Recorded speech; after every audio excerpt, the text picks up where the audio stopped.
Welcome back.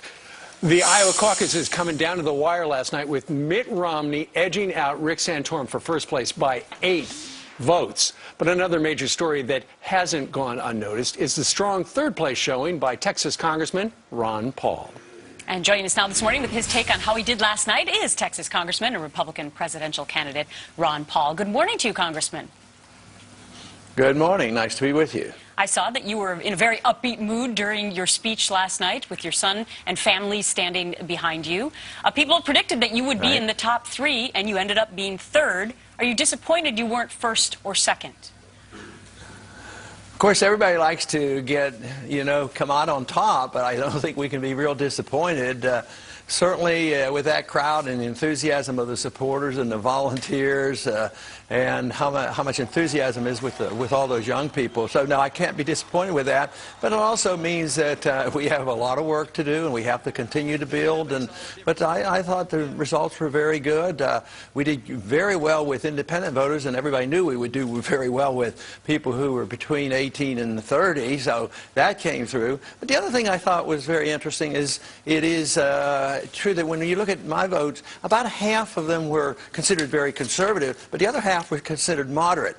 And I think my positions that I hold for limited government across the board is very attractive across the board. In New Hampshire, there are a lot of independents. There are more registered independents than there are Republicans or Democrats. So we're looking forward to New Hampshire. I know you went heavily after Newt Gingrich, as did Mitt Romney, and Newt Gingrich said some nice things about you, but he has some bad things to say about your foreign policy. Let's listen.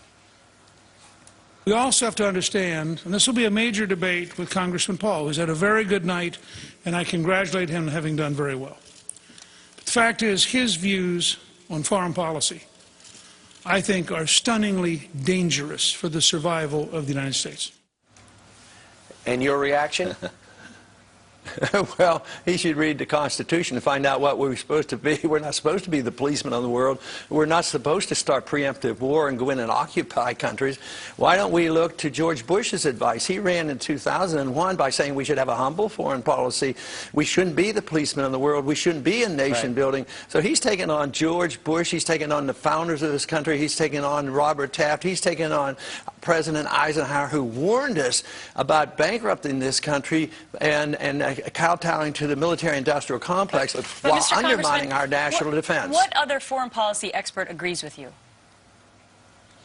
The American people, and they're experts, they have to pay for it and they have to die for it. And 75% of the American people are saying, come home, come home. The soldiers, just think of the soldiers. I mean, why don't they have an opinion? They have to risk their lives. And they give me more money than the rest, twice as much as all the other candidates. Why is that ignored? Don't they have a say? Shouldn't they be able to reverse, give us an opinion? So people, if you ignore that, you do it at risk, because this is endless, and our country's bankrupt, so we can't afford it. We didn't beat the Soviets with the nuclear war. We beat the Soviets because they were ruined economically, and that's what we're on the verge of doing to ourselves. Speaking of risk, former Governor Sarah Palin last night had some words about you. She said that the Republicans better not marginalize Ron Paul and his supporters because their fiscal concerns are very legitimate, and the Republicans better work with them. Your reaction to that? Well, she's a very wise woman. I would say that on my proposal, if you look carefully and give me my due, I'm the only one that proposed any real cuts, because most people who have paid any attention to our budgetary debate, they're just talking about token cuts on increased spending. And I'm talking about real cuts. I'm the only one that proposed $1 trillion cut in 1 year. So if you're a fiscal conservative, how can you blow that off? And she's right. She's giving an honest opinion.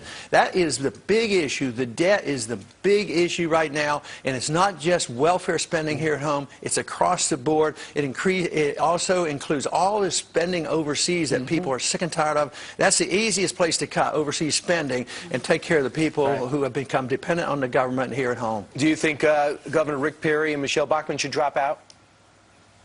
No, I don't think I should tell anybody what they should do. I think they should do what they want to do. All right. I mean, that's generally the way we do things. But no, I think they'll have to make their own decision. Well, congratulations. 3 tickets out of Iowa, the conventional wisdom, and you were in the top 3. Congratulations, Ron Paul, for joining us live today from Iowa. Thanks for having me on. You bet. Thank you. Good luck.